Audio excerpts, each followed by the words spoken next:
नमस्ते दोस्तों, समकालीन कहानियों की श्रृंखला में आज सुनिए वरिष्ठ लेखिका नीरजा हेमेंद्र की लिखी हुई कहानी तुम्हारे लिए। जैसा कि आप जानते हैं, नीरजा हेमेंद्र जी हिंदी की एक सशक्त एवं संवेदनशील लेखिका हैं। प्रस्तुत है कहानी मेरी जुबानी। मैं हूँ सीमा सिंह। जीवन में गति हो या ना हो, कोई परिवर्तन हो या ना हो, हम चलें या न चलें, समय का पहिया सदैव अपनी गति से चलता रहता है। समय चक्र पूर्ण कर ऋतुएं भी परिवर्तित हो जाती हैं, किंतु मेरे जीवन में सब कुछ ठहर सा गया है। तथापि समय अपनी गति से आगे बढ़ता जा रहा है। वर्ष दर वर्ष मैं उम्र की सीढ़ियां चढ़ती जा रही हूँ। विवाहोपरांत घर गृहस्थी के उत्तरदायित्व निभाने में इतनी व्यस्त हुई कि ठहर कर पीछे देखने का समय नहीं मिला। और आज ऐसा प्रतीत हो रहा है जैसे 19 वर्ष की उम्र में विवाह हो जाने के पश्चात मैं सीधे उम्र के 50वें पड़ाव पर आ पहुंची हूँ। विवाह के समय मैं 19 वर्ष की थी। विवाह के लगभग 5 वर्षों के अंदर ही 3 बच्चे मेरी गोद में आ गए थे, 2 बेटे व 1 बेटी। अब बच्चे बड़े हो गए हैं, जीवन में सब कुछ परिवर्तित हो गया है, किंतु बहुत कुछ अपरिवर्तित भी है। जैसे कि मैं आज भी प्रातः 4 बजे उठती हूँ। घर के आवश्यक कार्यों को करने के पश्चात तैयार होना व अपने पति समीर को आवाज़ लगाना तथा विद्यालय के लिए निकलना, सब कुछ पूर्ववत है। मैं एक सरकारी विद्यालय में अध्यापिका हूँ। मुझे विद्यालय 8 बजे तक पहुँच जाना होता है। मेरा बड़ा बेटा बेंगलोर में एक मोबाइल कंपनी में इंजीनियर है। उसका विवाह हो चुका है। वो 2 वर्ष की एक बेटी का पिता है। उससे छोटी अमीशा है।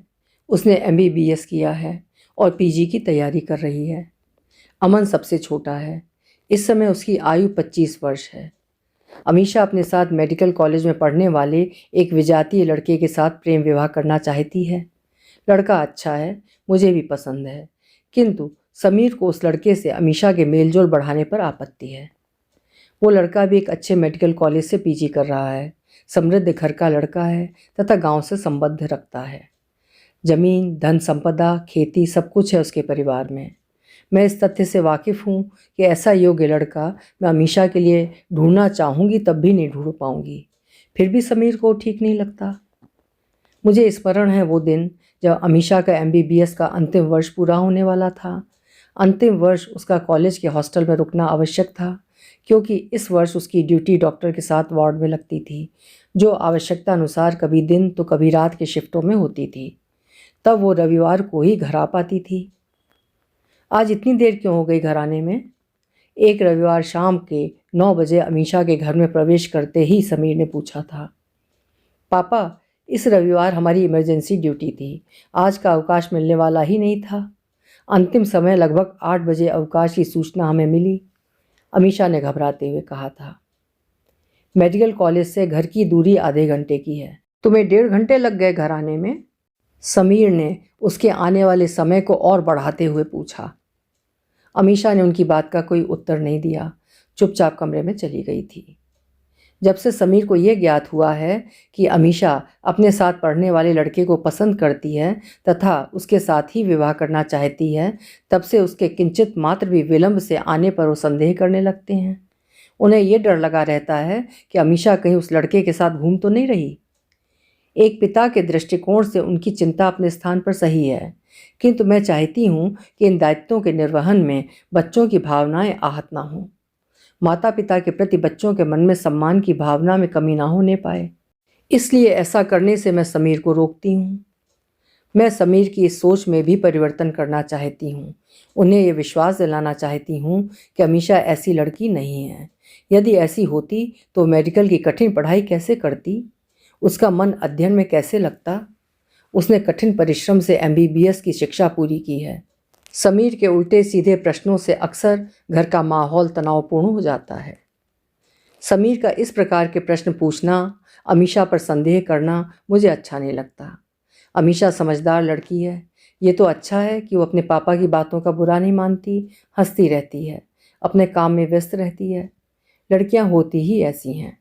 मैं अमीशा में स्वयं को देखती हूँ। अमीशा ही क्यों, मुझे प्रत्येक लड़की में अपना प्रतिबिंब दिखाई देता है। समय के साथ अमीशा ने भी PG पूरा कर लिया। अमीशा ने जिस लड़के को पसंद किया था उसने गोल्ड मेडल प्राप्त करते हुए पीजी पूरा किया। वो लड़का अब समीर को भी अच्छा लगने लगा था। बल्कि समीर भी कभी कभी यही बात कहते हैं कि ऐसा लड़का हम ढूंढते तो भी नहीं मिलता। मेरे सबसे छोटे बेटे अमन का स्वास्थ्य सबके लिए चिंता का कारण बना रहता है। बचपन में अमन भी उसके दोनों बच्चों की तरह बिल्कुल ठीक था। इंटरमीडिएट तक पढ़ने में भी अच्छा था। मुझे स्मरण है जब प्रथम प्रयास में ही मेरे बड़े बेटे का चयन आईआईटी में हो गया था, उसे एक अच्छा सरकारी कॉलेज मिला और बाहर पढ़ने चला गया। दूसरे वर्ष अमीशा ने भी सीपीएमटी की परीक्षा उत्तीर्ण की और उसकी भी मेडिकल क्लासेस शुरू हो गई थीं। घर में और सभी नातेदार रिश्तेदारों में इस बात की चर्चा और प्रसन्नता थी कि मेरे दोनों बच्चों में से एक का चयन इंजीनियरिंग में और एक का चिकित्सा के क्षेत्र में हो गया है, वो भी प्रथम प्रयास में। आज के प्रतिस्पर्धा के दौर में प्रत्येक माता पिता का सपना होता है कि उनका बच्चा पढ़ लिख कर डॉक्टर या इंजीनियर बने। मेरे दोनों बच्चों ने हमारा सम्मान बढ़ाया था, अतः घर में उत्सव का माहौल था। रहा सबसे छोटा अमन, तो वो भी चिकित्सा के क्षेत्र में जाना चाहता था, पढ़ लिख कर डॉक्टर बनना चाहता था। इसके लिए वो भी परिश्रम व लगन से पढ़ाई कर रहा था। उसका उत्साह बढ़ाने के लिए उसके दोनों बड़े भाई बहनों का दृष्टांत समक्ष था। वो भी उन जैसा ही सफल होकर सबकी प्रशंसा का पात्र बनना चाहता था। समय आया और उसने मेडिकल की परीक्षा दी। अति उत्साह में यहीं पर उससे और हमसे भी चूक हो गई। हम स्वयं समझने और अमन को ये समझाने में असफल हो गए कि किसी भी कार्य को करने में सफलता और असफलता दोनों की संभावना रहती है, तथा ये भी कि असफलता ही सफलता की प्रथम सीढ़ी है। प्रथम प्रयास में अमन असफल हो गया। हम भी सफलता के अभ्यस्त हो गए थे। उस समय हमने अमन की भावनाओं को संभालने का प्रयत्न नहीं किया। उसके मन में निराशा बढ़ती चली गई। बाद में जब उसका व्यवहार असामान्य होने लगा, तब हमने उसे संभालने का प्रयास अवश्य किया। कदाचित तब तक देर हो चुकी थी। वो उद्विग्न रहने लगा। शाम को जब पूरा घर एक साथ बैठकर टीवी देखता, हंसता, बातें करता, तब अमन वहाँ से चला जाता और बालकनी में जाकर चुपचाप खड़ा हो जाता। हम समझते कि मेडिकल में चयन न हो पाने के कारण वो परेशान है, पुनः प्रयास करेगा और सब कुछ ठीक हो जाएगा। किंतु हम गलत थे। अमन के भीतर निराशा के साथ भाई बहन की तुलना में स्वयं को कम समझना व असफलता का डर बैठ गया था। साथ ही ये भी कि हम सब उसे कम प्यार करते हैं और उसके बड़े भाई व बहन को सफल होने के कारण अधिक प्यार करते हैं। किसी मेहमान के घर आने पर वो सामने नहीं आता, चुपचाप अपना कमरा बंद कर अंदर बैठा रहता। कभी कभी वो मुझसे बताता कि रात भर उसे नींद नहीं आती। अपने पापा से वो कम बात करता। नींद न आने से उसकी मानसिक उलझनें बढ़ने लगीं। रात भर बैठा रहता। वो अवसादग्रस्त रहने लगा। चिकित्सक को दिखाया गया। उन्होंने कहा कि ठीक हो जाएगा, किंतु कब? हम सब उसके ठीक होने की प्रतीक्षा कर रहे हैं। अब तो नींद की दवाओं से ही उसे नींद आती है। एक दिन हमने धूमधाम से अमीशा का विवाह कर दिया। विवाहोपरांत वो भी एक निजी अस्पताल में डॉक्टर के पद पर कार्य करने लगी। बड़े बेटे के बेंगलोर व विवाहोपरांत अमीशा के अलग शिफ्ट हो जाने से घर में सूनापन व्याप्त रहने लगा है। मैं और समीर दिन भर अपनी अपनी नौकरी पर चले जाते हैं। इस बीच अमन घर पर अकेला रहता है। अकेलेपन से बचाने के लिए मैंने व समीर ने उसे आगे कोई अन्य व्यावसायिक कोर्स कर लेने के लिए कहा। उसने होटल मैनेजमेंट करने के लिए कॉलेज में दाखिला ले लिया। जैसे जैसे उसका कोर्स पूरा होता जा रहा था, मुझे ऐसा प्रतीत हो रहा था कि उसका मन पढ़ने में नहीं लग रहा है। किसी प्रकार उसने होटल मैनेजमेंट का कोर्स पूरा किया। तत्पश्चात वो पुनः पूरे समय घर में रहने लगा। बाहर की दुनिया, मित्रों, रिश्तेदारों से अलग वो अपनी दुनिया में कैद रहने लगा। रात में उसे नींद नहीं आती तो अक्सर बालकनी में खड़ा हो जाता। खाने में भी अरुचि हो गई थी। परिणाम स्वरूप उसका स्वास्थ्य खराब रहने लगा। इधर कुछ और परिवर्तन उसमें आए। वो अपना कक्ष व बिस्तर छोड़कर मेरे और समीर के साथ सोने लगा। कदाचित कोई भय समाहित हो गया था उसके हृदय में। अंततः हमें उसे मनोचिकित्सक के पास ले जाना पड़ा। आज 4 वर्ष हो गए। अभी तक अमन का स्वास्थ्य ठीक नहीं हो पा रहा है। उसके स्वास्थ्य की चिंता में सभी परेशान रहते हैं। होटल प्रबंधन का कोर्स पूरा कर लेने के पश्चात भी वो नौकरी कर पाने की मनस्थिति में नहीं है। आज मेरा अवकाश है। घर के प्रतिदिन के कार्य सभी समाप्त हो गए हैं। इस समय दोपहर के 1 बज रहे हैं। अमन सो रहा है। चिकित्सीय परामर्श के अनुसार उसे जो दवा दी जाती है उसके प्रभाव से वो देर तक सोता है। दोपहर 1 बजे से पूर्व वो कभी उठ नहीं पाता। कभी कभी और देर तक सोना चाहता है। मेरा मन उद्विग्न हो रहा है। घर के अंदर मन नहीं लग रहा है। मैं बालकनी में कुर्सी डालकर बैठ गई। बालकनी में बैठकर भी मन में विचारों का उथल पुथल जारी है। क्या जीवन इतना दुरूह होता है? उसे जी लेना क्यों नहीं किसी चुनौती की भांति प्रतीत होता है? जीवन बचपन सा सरल क्यों नहीं होता? मेरी स्मृतियों में बचपन के दिन किसी चलचित्र की भांति सजीव होने लगे हैं। मेरा जन्म गांव में हुआ था, थोड़ा विकसित व कुछ बड़ा गांव। बड़े से घर के बाहरी हिस्से में बड़ा सा दालान था, जिसमें लगे फलों के वृक्ष प्राकृतिक व स्वस्थ वातावरण का सृजन करते थे। आम, अमरूद, करौंदे, नींबू आदि के वृक्ष ऋतुओं के अनुसार फलों से भर जाते। संयुक्त परिवार एक साथ रहता था और सबके लिए था एक रसोई घर। गांव के सरकारी इंटर कॉलेज में मैंने 10वीं तक की परीक्षा पूर्ण की थी। गांव का खुला वातावरण, जहां पेड़ पौधे जंगल अधिक थे, कंक्रीट के जंगल अर्थात मकानों की संख्या कम थी। हम सब भाई बहन व गांव के बच्चे पढ़ाई करने के पश्चात मिले खाली समय में सब मिलजुल कर खूब खेलते थे। अकेलेपन व निराशा से उत्पन्न अवसाद जैसी बीमारियों का नाम गांव में कोई नहीं जानता था। मुझे मेरे बचपन का पसंदीदा एक खेल अब भी स्मरण है, और वो है गांव में किसी भी निर्माणाधीन मकान की छत से नीचे पड़े बालू के ढेर पर छलांग लगाने की प्रतियोगिता का, जिसमें मैं बहुधा विजयी होती। अथवा वृक्षों की शाखाओं को पकड़कर झूला झूलना, खेतों की पगडंडियों पर दौड़ना। कितने सारे खेल खेलते थे हम सब बच्चे। किसी भी खेल में मैं प्रथम आने का प्रयत्न करती, बहुधा प्रथम आती भी। मैं लड़कियों वाले खेल कम खेलती, सदैव लड़कों से टक्कर लेती। हॉकी हो या गिल्ली डंडा, लड़कों की टीम में बहुधा मैं अकेली लड़की होती। देखते देखते उसने 10वीं की परीक्षा उत्तीर्ण कर ली थी। घर में मेरे विवाह की बातें होने लगी थीं। उस उम्र में मैं विवाह शब्द से परिचित अवश्य थी, किंतु अर्थ से नहीं। अपने विवाह की चर्चा सुनकर मुझमें कोई विशेष उत्सुकता जागृत नहीं होती, जैसी कि उस उम्र की अन्य लड़कियों में होती होगी। उस समय मेरा सपना था कि पढ़ लिख कर अलग व सबसे अच्छा कुछ बनना।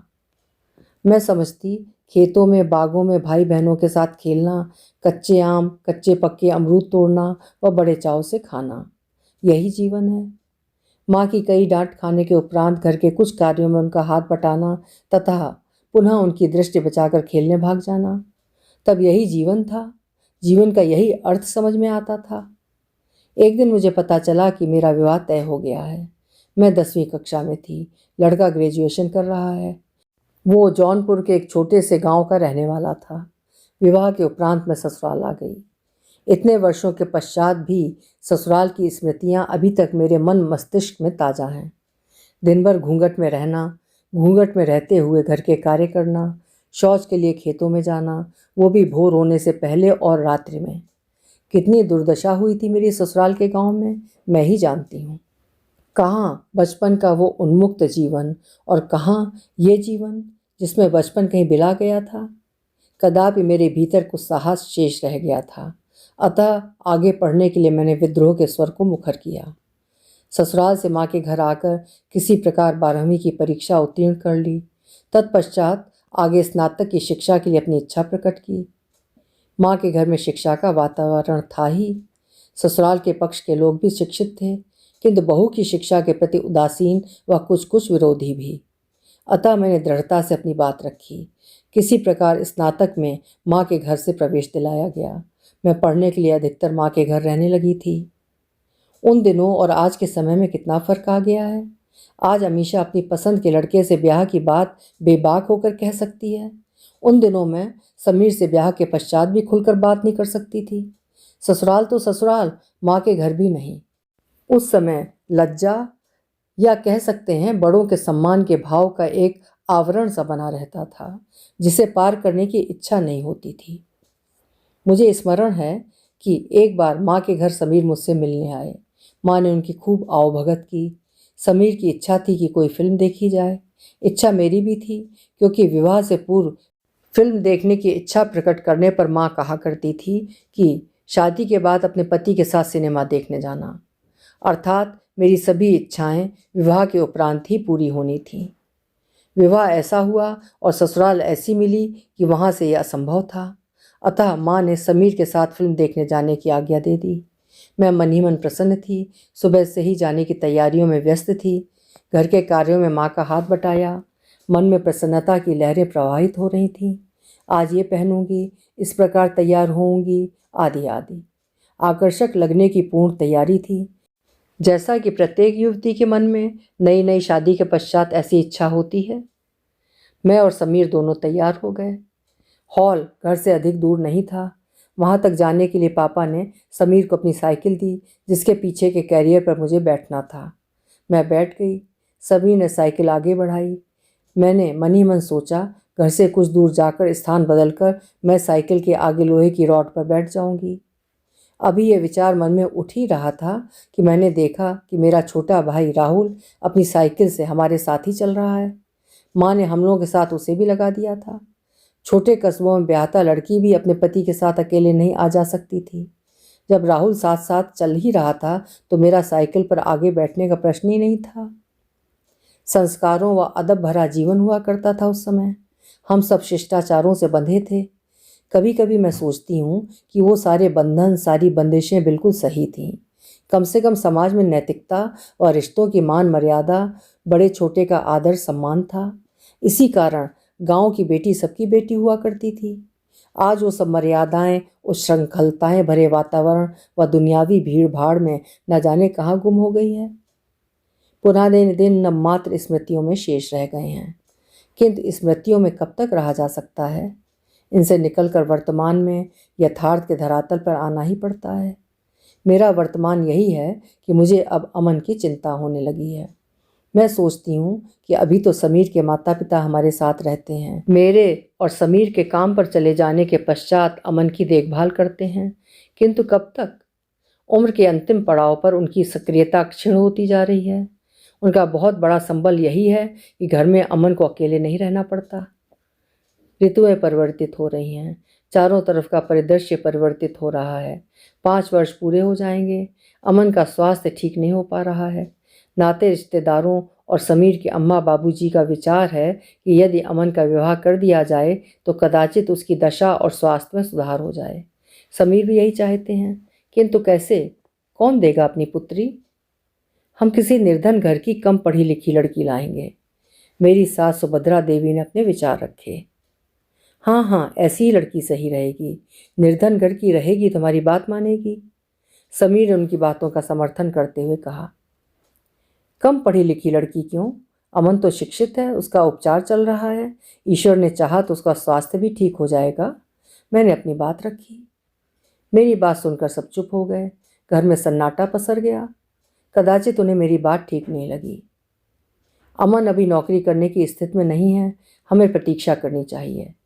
मैंने अपनी बात पूरी की। हमारी आर्थिक स्थिति इतनी कमज़ोर नहीं है कि हम अमन व उसकी पत्नी को खिला न सकें, उनका उत्तरदायित्व तो न उठा सकें। विवाह के पश्चात हो सकता है कि उसकी किस्मत बदल जाए और वो ठीक हो जाए। सकारात्मक प्रतिक्रिया की उम्मीद में हमारी ओर देखते हुए मेरे ससुर अमरनाथ ने कहा, इसके लिए हम अमन के ठीक होने की प्रतीक्षा क्यों न कर लें। मैंने कहा। घर में मेरी बात से कोई सहमत नहीं था। मैं वहाँ से बिना कुछ बोले चली आई। अमन के लिए वधू की तलाश प्रारंभ हो गई। अब वो मुझसे अपने मन की बात नहीं बताता। पहले वो अक्सर मुझसे कहा करता था कि आपने मुझे डॉक्टर बनने नहीं दिया, मुझे होटल मैनेजमेंट का कोर्स करवा दिया, मैं ये नौकरी कभी नहीं करूँगा, मुझ पर आप लोगों ने ध्यान नहीं दिया। मैं उसे समझाते हुए कहती कि नहीं बेटा, ऐसा नहीं है। हम सब ने प्रयत्न किया कि तुम्हारा भी चयन मेडिकल में हो जाए, किंतु ऐसा नहीं हो पाया। मैं उससे कैसे कहती कि तुम्हारे नंबर कम थे इसलिए चयन नहीं हो पाया। उसकी स्थिति ऐसी नहीं थी कि उससे ऐसी बातें की जाएं और उसकी समस्या को और बढ़ाया जाए। अमन के लिए लड़की देखी जाने लगी। सजातीय व निर्धन परिवार की लड़की प्राथमिकता पर थी। एक परिचित के माध्यम से ऐसी लड़की मिल भी गई। निर्धन परिवार की लड़की, उसकी अविवाहित 3 बहनें भी थीं। परिवार इतना निर्धन कि साधारण विवाह का खर्च भी वहन न कर सकें। हम सब लड़की देखने गए। सभी को पसंद थी वो लड़की। तुमने कहाँ तक पढ़ाई की है, मैंने पूछा। जी 10वीं तक, उसने सकुचाते हुए कहा। आगे क्यों नहीं की पढ़ाई? पहले हम गांव में रहते थे, स्कूल गांव से दूर था। बापू के पास इतने पैसे नहीं थे कि वो शहर में हमें भेज सकें, इसलिए मैं पढ़ नहीं सकी। उसने तत्काल उत्तर दिया।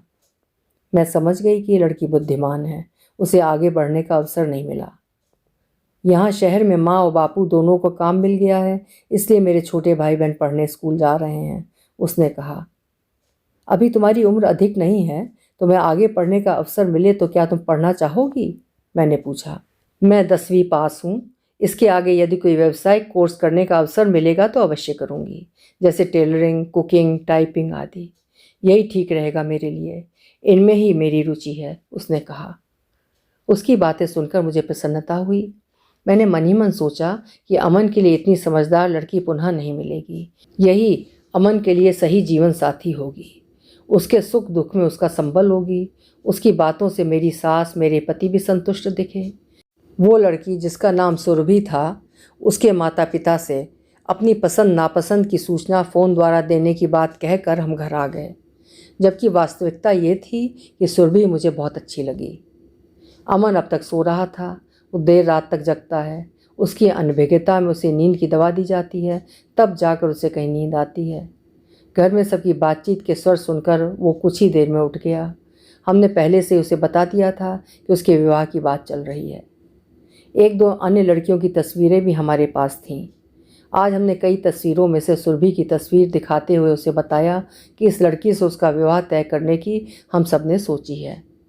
उसका चेहरा भाव शून्य था। अमन ने न जाने क्या समझा, या हमने उसे अपनी बात समझाने में कोई कमी कर दी थी। माँ, मैं सभी लड़कियों से विवाह करूँगा क्या? मैं इन सबसे विवाह कैसे कर सकता हूँ? लड़कियों की सभी तस्वीरों की ओर संकेत करते हुए उसने कहा। अमन का मासूम चेहरा व उसका उत्तर सुनकर मैं सदमे में हूँ। मेरे मन मस्तिष्क में विचारों का प्रवाह जारी है। सुरभि के घर वालों को मैं क्या उत्तर दूँ? सुरभि अमन की अस्वस्थता के बारे में जानती नहीं है। उसके परिवार की निर्धनता का लाभ उठाते हुए अमन की अस्वस्थता बताकर भी यदि सुरभि से अमन का विवाह करा देती हूँ तो सुरभि के हृदय पर क्या बीतेगी? कैसे वो पूरा जीवन अमन के साथ व्यतीत करेगी? क्या यह सुरभि जैसी लड़की के साथ अन्याय नहीं होगा? सुरभि में मुझे अपना प्रतिबिंब दिख रहा है।